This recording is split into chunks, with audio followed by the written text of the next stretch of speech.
నమస్తే. తెలంగాణలో నామినేటెడ్ పదవుల పండుగ మొదలైంది.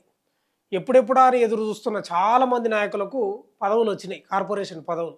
దాదాపు 18 కార్పొరేషన్ పదవులు వచ్చినట్టున్నాయి. దాదాపు చాలా ఏళ్ల నుంచి ఎదురు చూస్తున్నారు. దాదాపు ప్రభుత్వం కూడా ఏర్పడి 2.5 ఏళ్ళకి పైగా అయితా ఉంది. ఎప్పుడెప్పుడు వస్తాయని చాలామంది ఎదురు చూస్తున్నారు. చాలామంది ఎమ్మెల్యే టికెట్లు ఆశించారు, కొందరికి రాలేదు. కనీసం కార్పొరేషన్ పదవులన్నా వస్తాయని వాళ్ళు పైరవీలు, కథలు, ప్రెస్ మీట్లు, ప్రభుత్వం తరపున మాట్లాడడం, ప్రభుత్వం యొక్క విజయాలను చెప్పడం, ప్రతిపక్షాల కౌంటర్ చేయడం, ఇట్లా రకరకాలుగా జరుగుతాయి. ఇదంతా ఎందుకు? సరే, చిత్తశుద్ధి కూడా ఉండొచ్చు. పార్టీ మీద చిత్తశుద్ధి, వాళ్ళ ముఖ్యమంత్రి రేవంత్ రెడ్డిపై చిత్తశుద్ధి, పాలనపై చిత్తశుద్ధి ఉండొచ్చు. కేవలం కార్పొరేషన్ల పదవుల కోసం విమర్శిస్తారు, మాట్లాడతారు అనేది తప్పు. 100% పార్టీ కోసం పనిచేసేటోళ్లకు పదవులు వస్తాయి. అట్లా ఉత్తర్వులు జారీ చేసిరు. ఈరోజు 18 మందికి కార్పొరేషన్ పదవులు వచ్చినాయి. చాలా ఉన్నాయి ఆ కార్పొరేషన్ పదవులు. అసలు కొన్ని విననట్లే ఉన్నాం మనం. అవి ఏందో అర్థం కాని పరిస్థితి. అసలు అవి ఏందో చూద్దాం ఒకసారి మనం. తెలంగాణలో పదవుల జాతర. తెలంగాణలో నామినేటెడ్ పదవుల పండుగ మళ్ళీ మొదలైంది. ఆశావాహులు ఎప్పుడెప్పుడు అని ఎదురు చూస్తున్న కార్పొరేషన్ పదవులను భర్తీ చేస్తూ ప్రభుత్వం నిర్ణయం తీసుకుంది.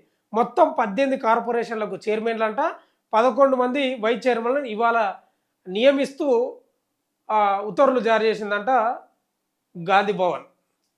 రైట్, ఒకసారి చూద్దాం ఈ పదవులు ఏందో. ఇన్ని పదవులు ఉన్నాయి, ఇన్నే. ఓహో, ఒకసారి చూద్దాం. బ్రాహ్మణ సంక్షేమ పరిషత్ చైర్మన్ అంట. ఎవరైనా అంటే బసవరాజ్ శ్రీనివాస్ అంట.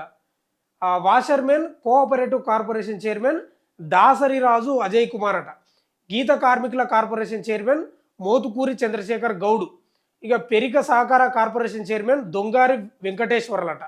ఇక మెరా సహకార కార్పొరేషన్ చైర్మన్ సంగ వెంకటరాజం. వాల్మీకి బోయ సహకార కార్పొరేషన్ చైర్మన్ గట్టు తిమ్మప్ప, ఈయన గద్వాల్ అనుకుంటా. మున్నూరు కాపు సహకార కార్పొరేషన్ చైర్మన్ బొమ్మ శ్రీరామ్.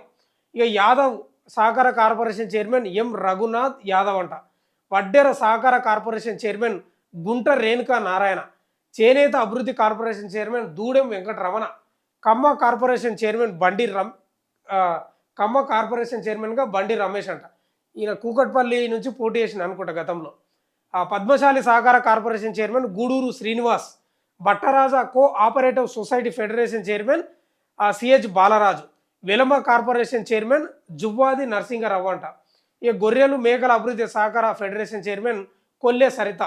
ఇక livestock development agency chairman Charan Kaushik Yadav. ఓహో, Telangana Telugu academy chairman professor Venkata Narayana అంట. తెలంగాణ గ్రామ పంచాయతీ ట్రైబ్యునల్ చైర్మన్ సూదిని రామిరెడ్డి. తర్వాత ట్రైబ్యునల్ సభ్యులుగా నగులూరి కృష్ణకుమార్ అంట, బూసా వేణుగోపాల్. వీళ్ళంతా ఆశావాహులు. ఎమ్మెల్యే టికెట్లు దాంట్లో అందరు ఎమ్మెల్యే టికెట్లు ఆశించిన వాళ్ళే ఏం కాదు. మామూలు సెకండ్ కేటగిరీ లీడర్లు కూడా ఉంటారు. కొందరు ఎమ్మెల్యే టికెట్లు ఆశించిన వాళ్ళు కూడా ఉన్నారు. పోటీ చేసి ఓడిపోయిన వాళ్ళు కూడా ఉన్నారు, ఒకరో ఇద్దరు అనుకుంటున్నా. మొత్తమే అయితే చల్లబరిచింది. ఎందుకంటే ఆశ ఉంటుంది వాళ్ళు ప్రశ్నించడం, లేకపోతే ప్రభుత్వం తరపున ధర్నాలు అవి ప్రతిపక్షంలో ఉన్నప్పుడు. ఇక ప్రభుత్వం వచ్చినాక ఏదో ఒకటి వస్తుంది కదా అని ఆశ ఉన్నది. ఆశ తీరిపోయింది. ఈ పదవుల కోసం ఇక ఒంటి పదవులకు నక్కాశ పడ్డట్లు చాలా రోజుల నుంచి ఎదురు చూసిండ్రు. ఇంకా ఆ ఆశ అయితే నెరవేరింది. పదవుల జాతర అయితే వచ్చింది.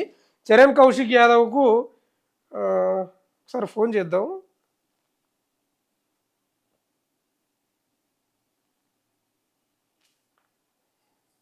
ఏం పదవి? కార్పొరేషన్. రైట్, బిజీ వస్తుంది.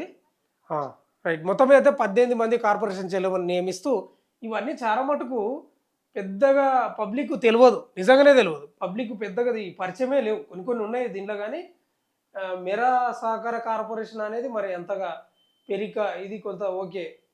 ఇక ఏమో వాళ్ళైతే కాంగ్రెస్ ప్రభుత్వం నారాజు కాకుండా కార్పొరేషన్ పదవులను సృష్టించి వాటికి చైర్మన్లు నియమించింది. చూడాలి మరి ఏం జరుగుతుందో. ఈ చైర్మన్ల పదవితోటి సంతృప్తిగా ఉంటారా అంటే కొందరు ఉంటారు, కొందరు ఉండరు. ఇది చూస్తూనే ఉండండి మన తొలి వెలుగు.